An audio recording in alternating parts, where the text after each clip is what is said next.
And we're back for another episode of Buzz on Real Estate. I'm your host, Bryce Osepic, broker owner of Coldwell Banker Anabasis Realty. I'm here in Jacksonville, Florida with my great friend Lance. He is an amazing real estate agent. He is with Florida Coastal, and he's been doing real estate for a long time. I had his brother on a while back, who's actually a mortgage officer as well. His little brother's in the background right now, who's just getting into real estate too. So whole family is dive deep into real estate. And we've had a lot of really cool guests on in the last couple of months that all have different backgrounds and different specialties. But I wanted to talk to you, Lance, about your journey through real estate, because you're the oldest brother, right?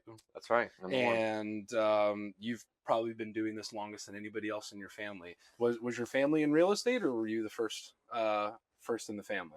No, grew up in central Pennsylvania, actually on a dairy farm.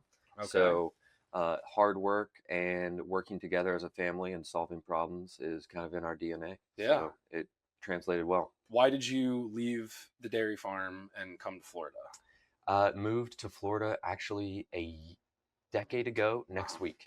Decade ago. Next So week. 10 years. Yeah, 10 years in Florida. Moved right out of college for a job opportunity down in Brevard County. Okay.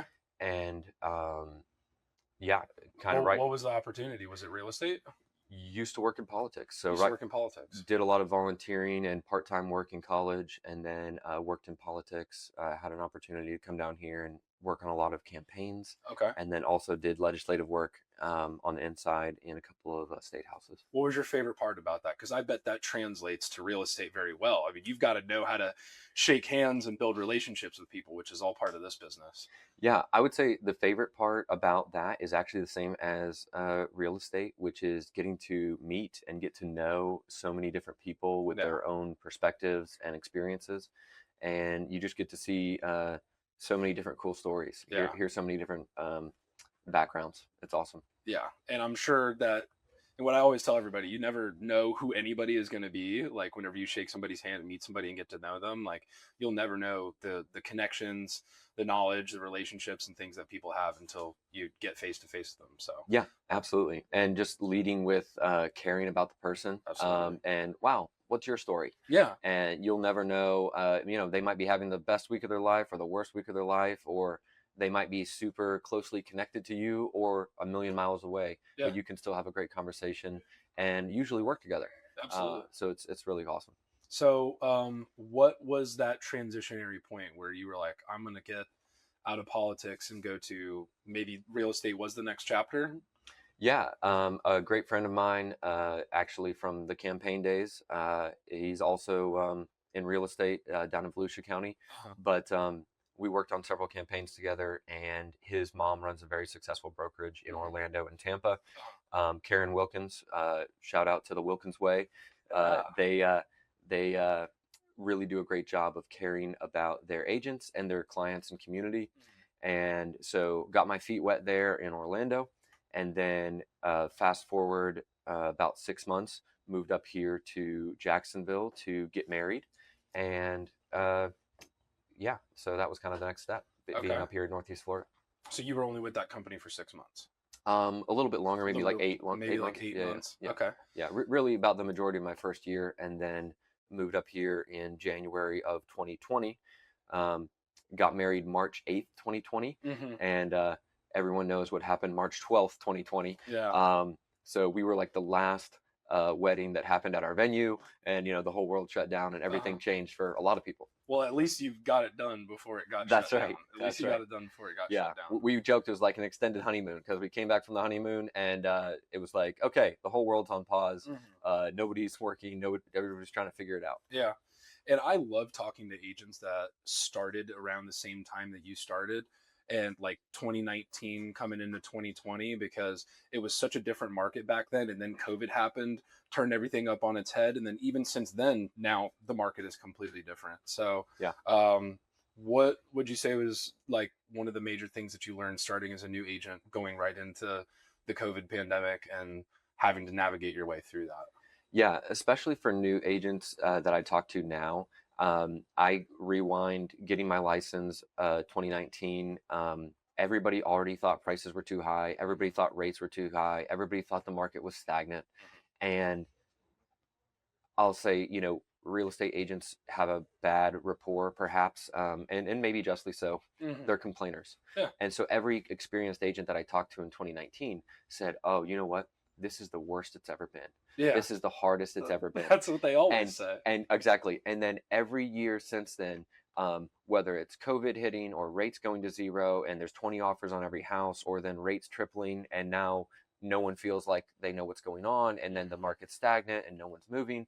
Every single year since then, it's been the hardest it's ever been. Of course. And every single year, the people that are committed to working hard and helping others Hmm. have always succeeded. Yeah. And so I tell new agents that I talk to, next year is going to be the hardest it's ever been. Uh-huh. And you are going to be successful because you are going to work hard and serve others. Absolutely. Yeah, that's awesome.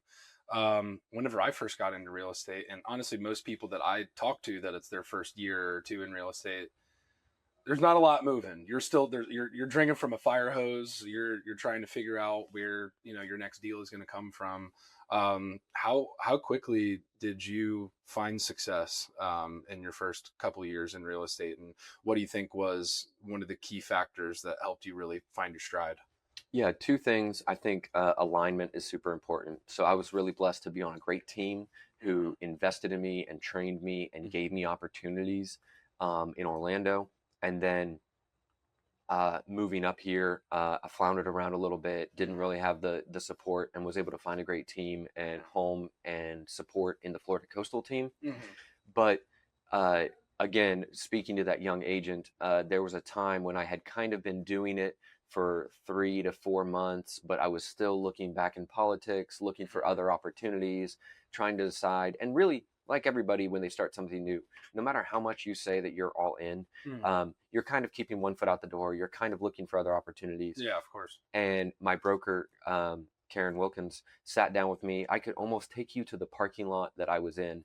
And we were in a car, and she said, look, even if you're only going to do this for 6 months, you need to pretend like you're going to do this for the rest of your life and go all in and pretend like this is the only option. Burn the boats, pretend like this is the only way that you are going to keep a roof over your head for the next 6 months. Yeah. And I did that, buckled down, took her advice, and pretended like this was the only option. Yeah. And pretty soon, I think very shortly, within 2 months after that, I had one closing, two closing, three closings in a month, and made 10 grand in a month for the first time in my entire life.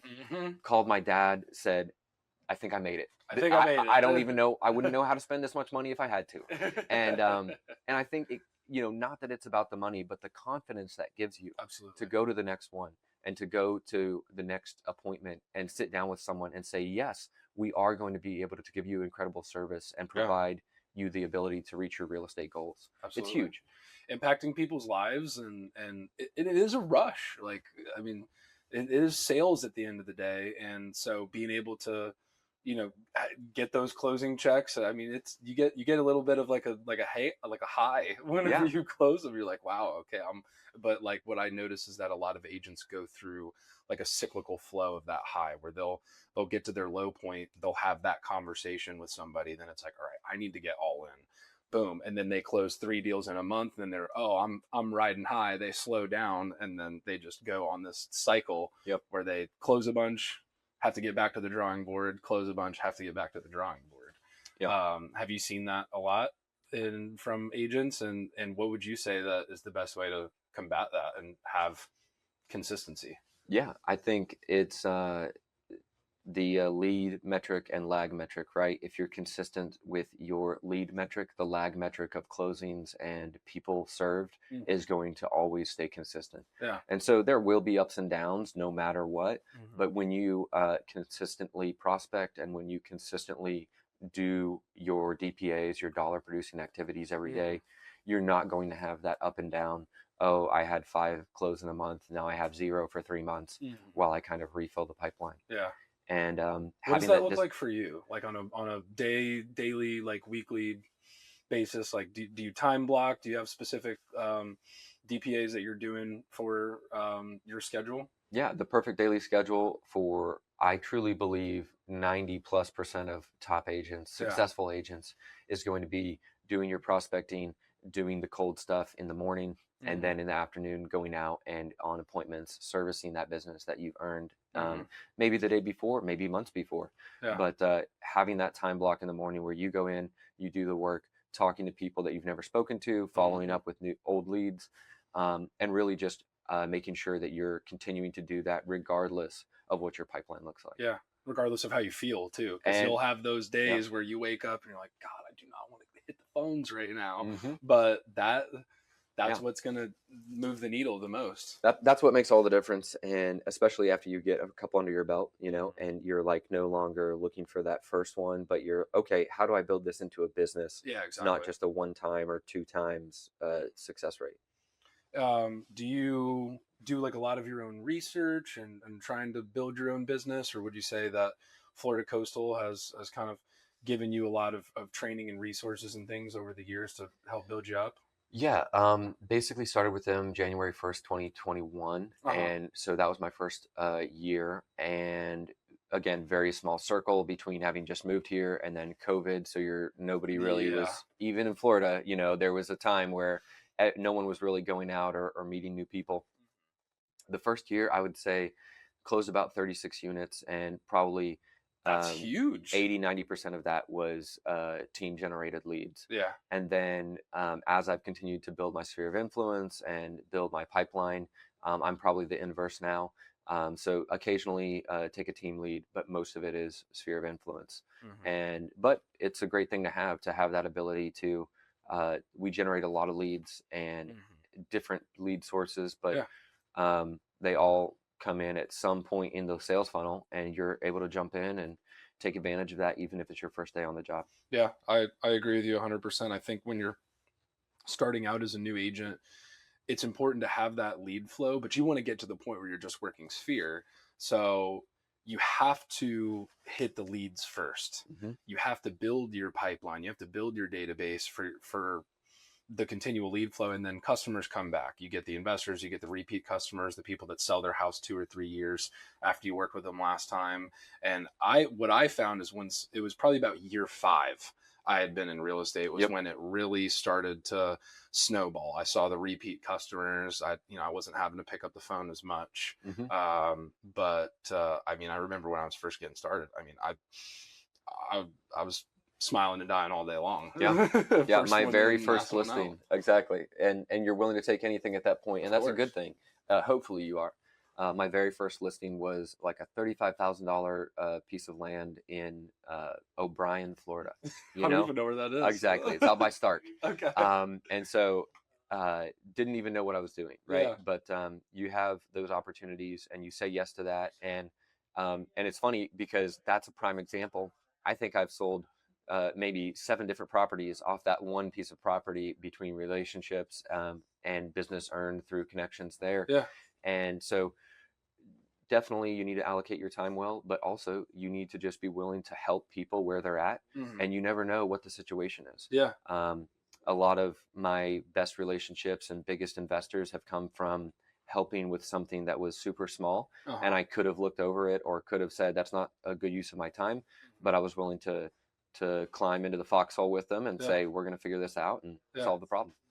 So, what would you say is, because we're in a really competitive industry, there's a lot of new Yep. things happening, there's a lot of new technology always coming out, and different products and services, and all sorts of stuff. Um, Obviously, now you're at a point where you're doing more sphere relationships, but in that time frame, as you're getting there, what would you say was one of the major things that helped you stand out as an agent in a competitive market and win new business? Speed to lead Yeah. is huge. 60% of people work with someone that has been referred to them by a friend or a family member. Uh-huh. So that goes a long way. But if you don't have that, your second best thing is the other almost 40% work with the first agent they talk to. So Hmm. whether that's an open house or whether that's being the first one to talk to them when they inquire about a property, Hmm. those things are huge. In Orlando, great team built it entirely by sphere and open houses, no purchased leads. Wow. So they've built a huge business and served thousands of customers strictly by being servant minded. Mm. And so going out, hosting 3 open houses in a weekend, following up, serving every single person that walked in, even if it was something as simple as, hey, we're not moving for 2 years, but we need a rental, or maybe we aren't moving till later on down the road, not buying, but we need a rental now. Mm. Being the first one to say, hey, I'm willing to help you now and in the future when something changes. Yeah. Do you lean into AI at all?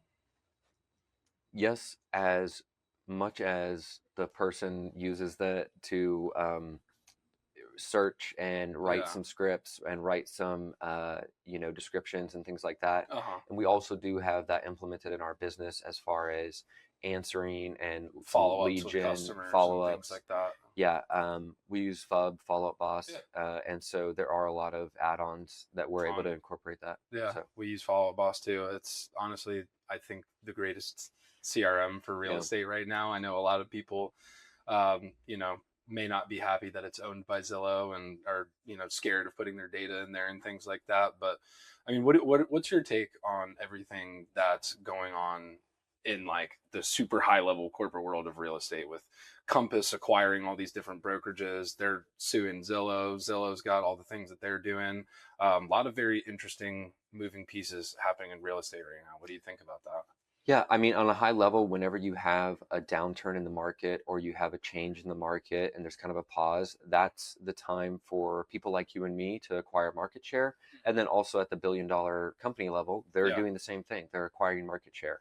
And now it's all about, especially when you have fewer and fewer transactions happening, Hmm. we're still down about 20 to 30% of Yeah. where we should be historically, especially factoring in population growth.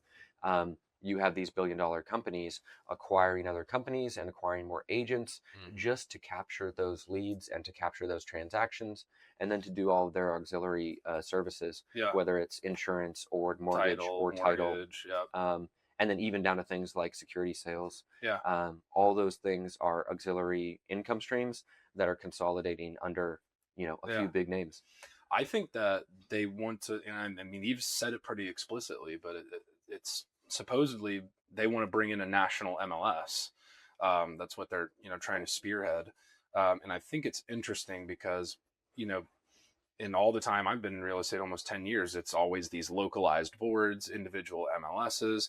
Everybody's kind of separate. If you want to work a widespread territory, you got to pay for multiple. It's super expensive and it's not an option. Like if you want access to it, you're paying into NAR and you gotta play by the rules. Yeah. What do you think about a national MLS? That could be here down the road, but Yeah. right now, I'd say for agents that are looking to build their business in the short term and be set up for success in the long term, align yourself with someone like you or someone like the Florida Coastal team, who I think our membership is now, I think we're probably about 6 different MLSs, including the statewide Oh yeah. MLS Advantage and all sorts of things. Yeah. And so you have the ability to do that already, Yeah. and it's just making sure that you are not overextending yourself and Absolutely. you're putting yourself in the position to use those when needed. Mhm. But still, the vast majority of your business is going to be where you work and live and play. Absolutely. And you don't need that. But if you want to align yourself with someone who has access to those, you can already do that. Of course. So Yeah. I don't think it's something to be concerned about. I think when you work with the best people, Mhm. you're going to be set up for success no matter which way it goes. Absolutely.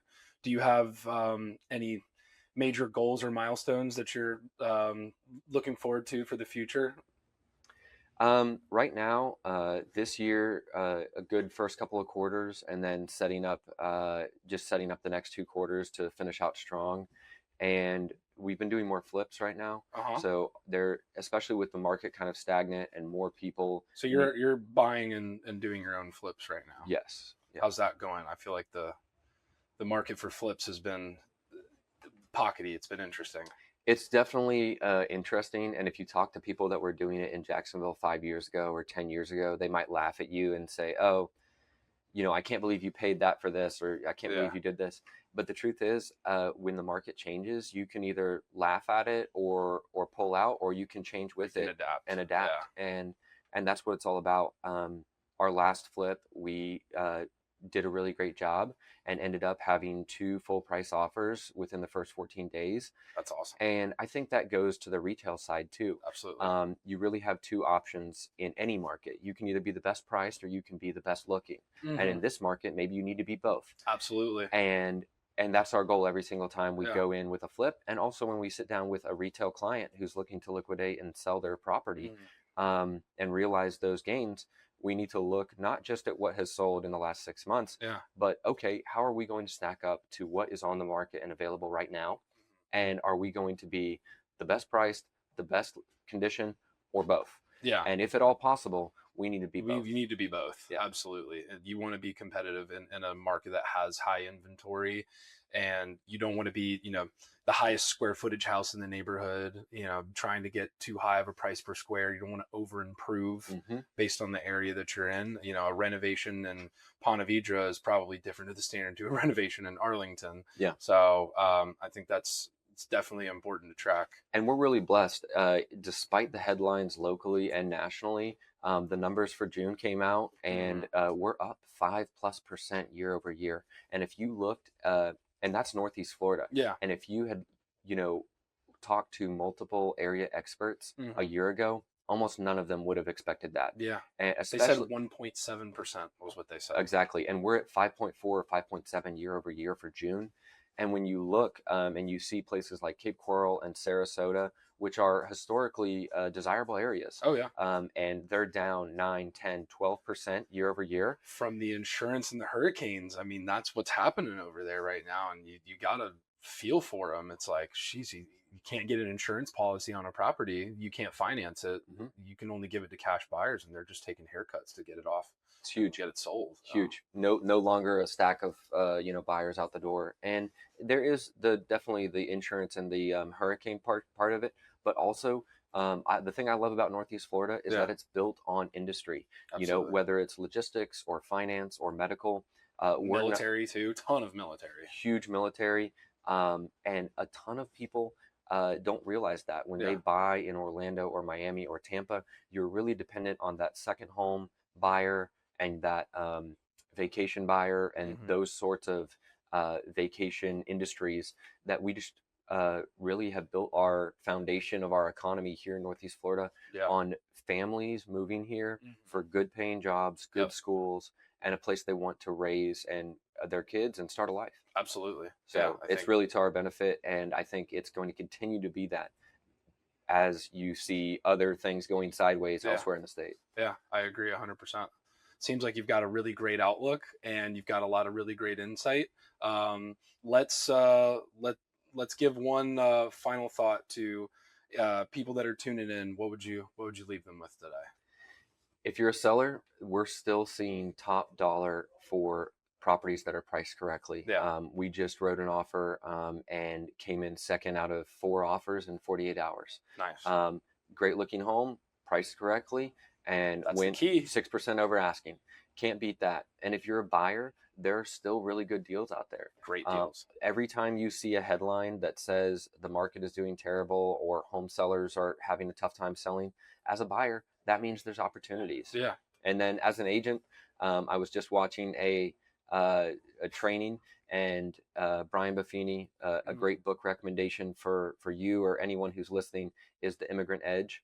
And it's all about the success that historically immigrants have come moving into this country, starting a business, and to work hard and serve others and provide value.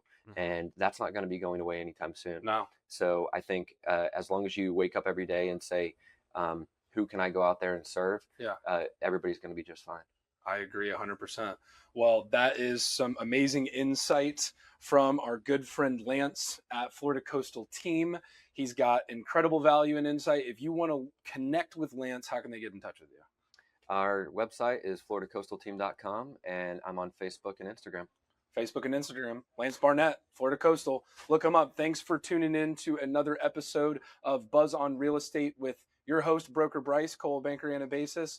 Thanks for catching this one. I will see you at the next one.